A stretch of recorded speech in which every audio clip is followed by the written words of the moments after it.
What's up? What's happening? And you right here on Cutthroat Media. Check this out. Look, we got a lot to talk about. Look, there's a lot of chitter chatter going on, and you know, people trying to, discredit Terrence Crawford. And I like to get into that.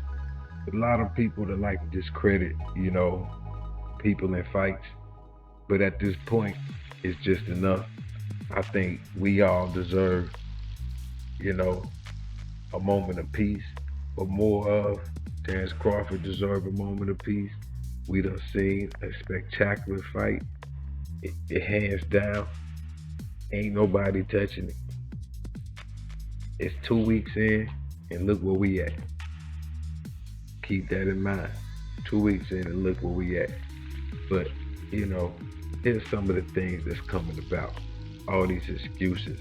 You got a lot of these guys on their channel. I'm talking about these streamers. Now, Terrence Crawford was speaking about a bunch of these guys, right? But this is more so close fans. You got some people in Texas with podcasts doing their thing. But then beforehand, we had a lot of people putting photos up of Terrence Crawford getting hit like he's been knocked down. They kept trying to say Terrence Crawford ain't all that. They kept trying to compare, like the fighters that they fought against each other, to try to say Errol Spence has a better resume. All of these guys with these content creation channels, a lot of them, they full of shit. And let's put it like that. They full of shit. So let's get into it. Here's some of the things that's on the list. You got Errol Spence he was high. He was high. Then you got Errol Spence, he was drunk. Now they speak of Errol Spence. He was like saying he was high because he was on Mike Tyson's channel. He was on Mike Tyson's podcast. And they want to try to bust it down a bit like, okay then. Mike Tyson must have done something. I like to put that out there. Mike Tyson. Mike Tyson supposed to had Errol Spence lose by drugging him. Then you got the one where they say he was drank. But Errol Spence had told everybody, hey, I got a nutritionist and I lose my weight comfortably. Everything goes through well. Then you got Derrick James that's behind him to make sure he's good. Then you have his father. Then you got his family that sees him every day. So all of these people become experts. And now they saying that his family don't have good judgment. That the coach don't know what he sees when he with him. That they didn't watch him on the way there. And even on the way to the ring. They was just winging it. Or whatever it may be. They didn't know exactly what they was doing. You telling me these people on here that's speaking about neurological issues that they ain't speak on this before. That he was winning these fights. And they ain't had no problem with it. Then they speak on the fact. It goes back to nutrition. Then he was dealing with, a strength trainer.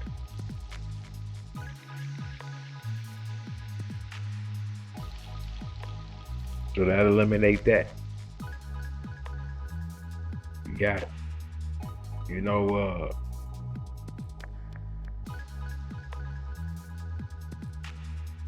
You got this thing where Derrick James was speaking on the opponents, but besides that, he was saying the way Earl was built and that he was built in a certain way that,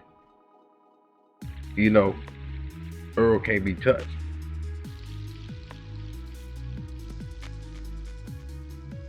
And a lot of y'all don't remember, but I'm going to go back on it.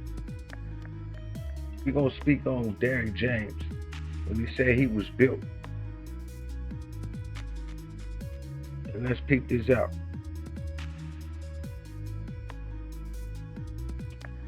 Derrick James, Check this out. your rebuttal to that. Tell us why Errol Spence Jr. will be victorious July 29th.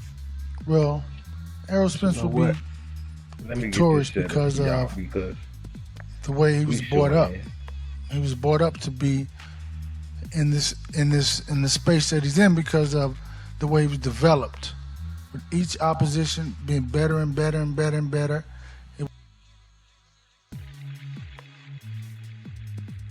Derrick James, your rebuttal to that. Tell us why Errol Spence Jr. will be victorious July 29th.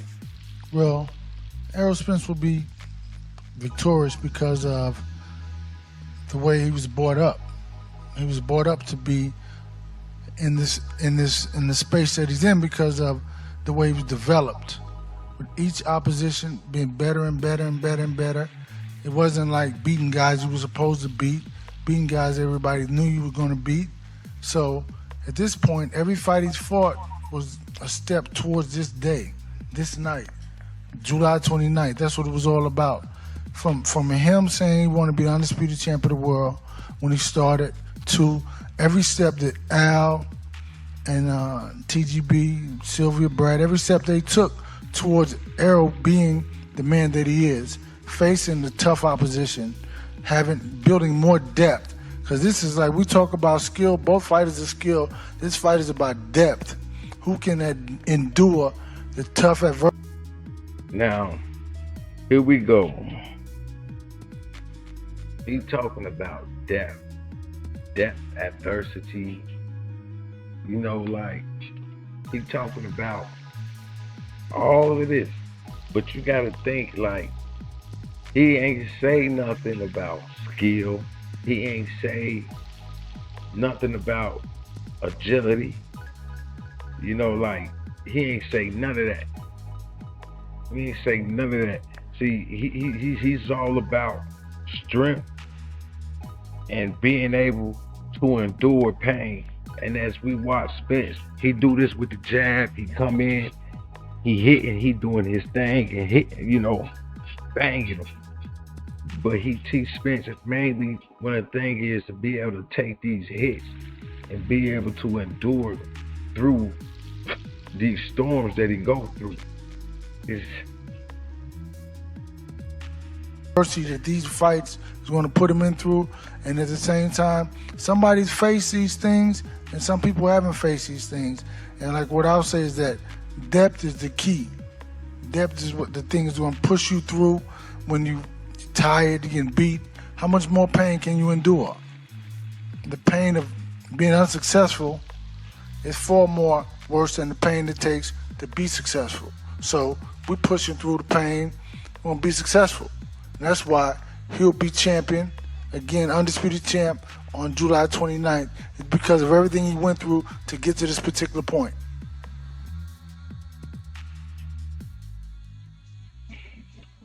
And there we go. So with that being said, it's everything that he was built to get to that point. So Derrick James is saying that, look, because me, I'm the type of cat personally like this. You know, I'm not JJ, I'm not rah-rah, you get what I'm saying? I'm not Juju, you get what I'm saying? I'm not lean, you know what I'm saying? I'm not Jackie Chan, you feel me? You get what I'm saying? I'm not none of these cats. I don't care what race it is. Look, I'm not none of these cats. Don't compare me to nobody, because not everybody's the same. You're going to meet somebody, you're going to walk up to them, and you're going to get dealt with. I think we all learned that. We all going to meet somebody that got our number. But, hey, and don't we remember that a lot of times that people were so used to Errol Spence because of the way he dressed and him being so flashy. We was all caught up in it.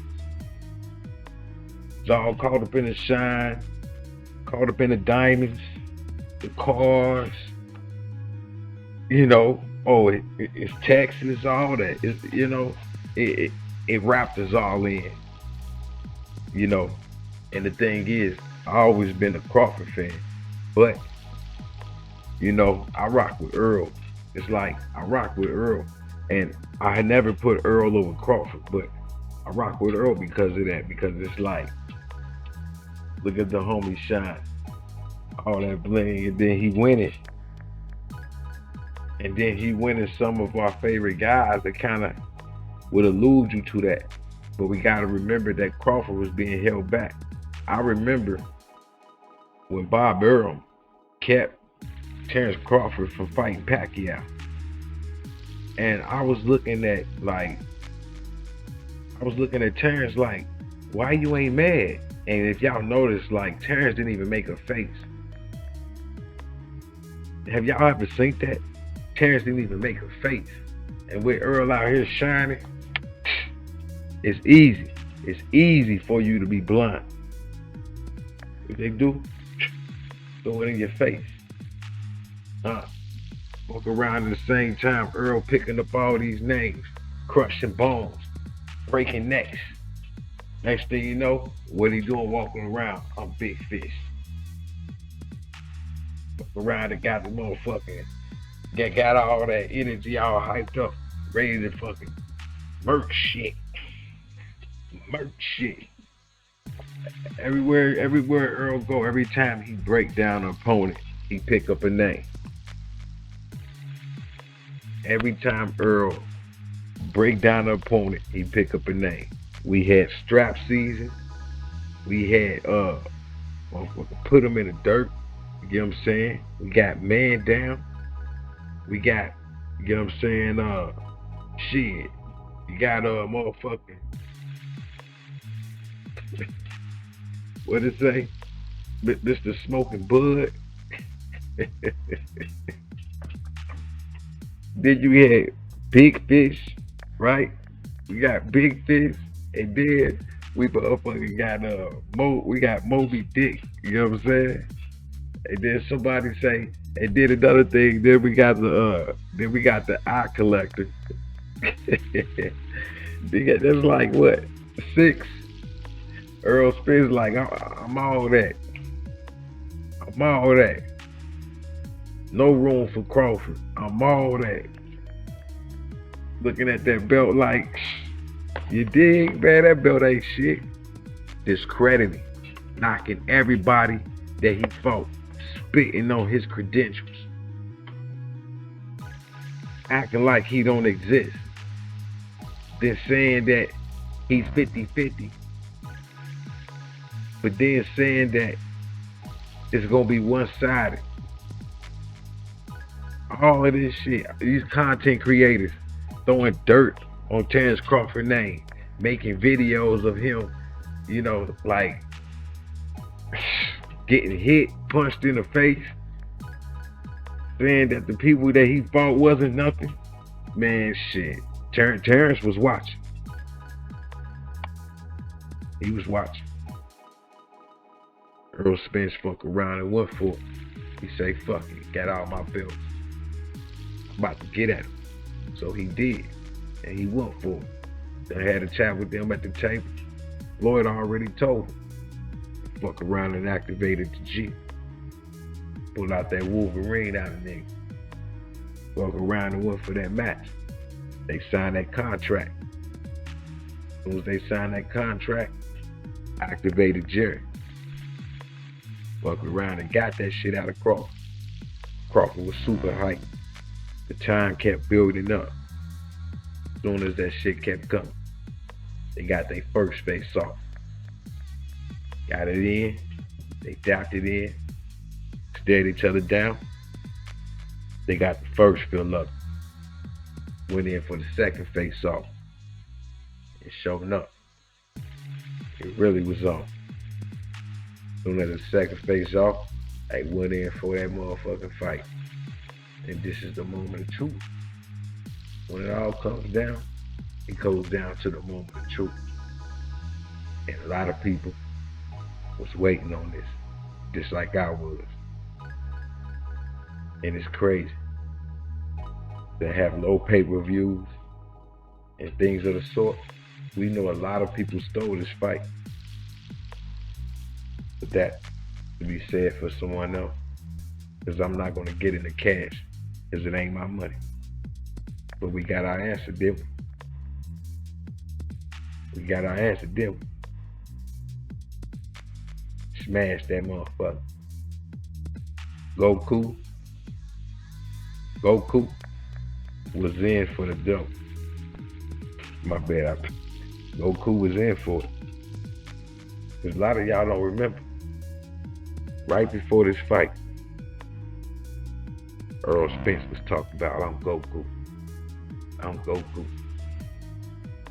I don't remember. See? And that's the thing. If you two were superheroes, It's always who a would you wreck. be? Who would Crawford be? Superhero? Man, I'd probably be like a Goku or something. Yeah, I'd probably be like a Goku. And it'd probably be like a Majin Buu or something. Or Batman or something. Tell me what this fight means for your legacy, not only. Fuck around and got that work. Ended up a dead fish with his dick in the dirt. And you know what? That fucking Moby Dick ended up dead too. All of that shit that he said he was gone. And his fan base gone downhill. Just like Crawford was speaking on these content creators. All of these content creators being all slick, putting their 2 cents in, trying to make him look bad. They got a taste of their own medicine. Got a taste of their own medicine. Then he had to go back to the table. But see, just like anybody else who take an L, you gotta go back to the drawing board. Keith Thurman still pissed off. LB still do what he do, chillin', getting his bread. He ain't got to worry. And you know what? Lloyd get to keeping it real. But you know what? Lloyd chill cat. But remember, when Earl gave up that extra money, it was coming out his side of the check. It wasn't gonna come out of Al Heyman. Al Heyman don't take no loss. And while Earl back at the drawing board, Crawford is back at his drawing board without a scratch, with a whole new mindset, whole new plan. And at the same time, still looking for his contract to be honored.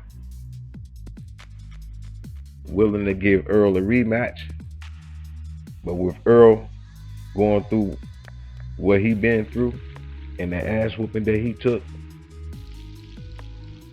it ain't about to happen. If it is, we already know what's gonna happen to Earl. He can't win Crawford. With that being said, you don't cut on me, and we out.